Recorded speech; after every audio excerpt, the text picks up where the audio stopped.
Ian Williams, CEO of the Charteris, joins me now to assess their chances. He also manages the best performing fund for British government bonds, the City Financial Strategic Gilt. Thank you very much indeed for coming in. Now, you're looking at something slightly different from the general opinion polls that we here in media organisations feast on all the time. You're looking at spread betting. Yes. And the numbers here are quite different. David Cameron would obviously be very happy to see them because it has him pretty much on the edge of a majority. And they've been saying that for a month. I mean, when the books opened on the spread betting, they came in with the Conservatives in number of seats, around about 330 seats. And 330 seats, by the way, is a clear majority. That puts them straight in. They need 326 for our overall majority. So 330, just about 4 seats clear of an overall majority over everybody. Now, these are live prices, and they're governed by the supply and demand for the seats, i.e. flow of money, no different to a horse racing. And since the book were open a month ago, after the first television debate and Cleggmania kicked in, the Liberals, which are around 60 seats, went up to around 85, 90 seats. They've now come off a bit.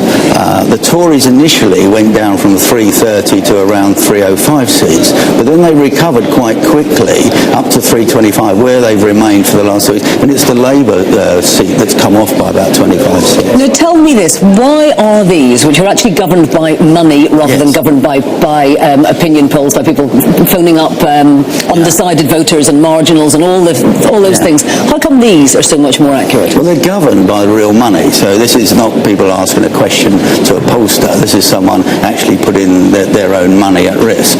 And there's millions of pounds gets traded on these seats. And the more liquidity, i.e. the more people that bet, the greater the likelihood of their accuracy.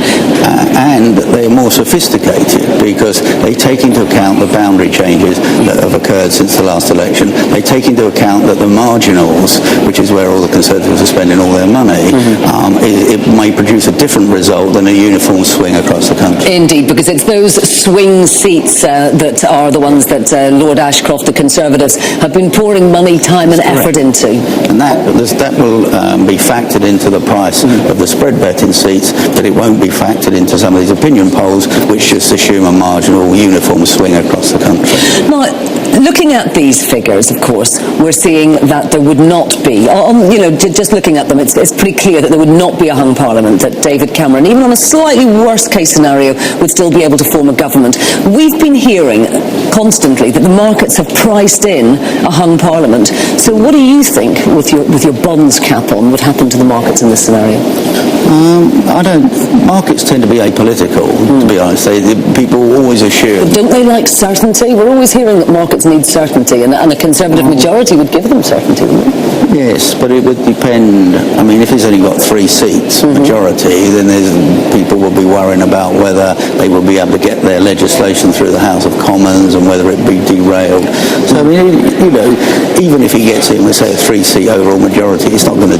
The uncertainty isn't going to go away completely. And if he needs to do deals with other parties, if he, say, got 305 or 310, he doesn't necessarily need to do a deal with the Liberals. And equally, if he did do a deal with the Liberals, they aren't in a particularly strong bargaining position to demand too much out of him.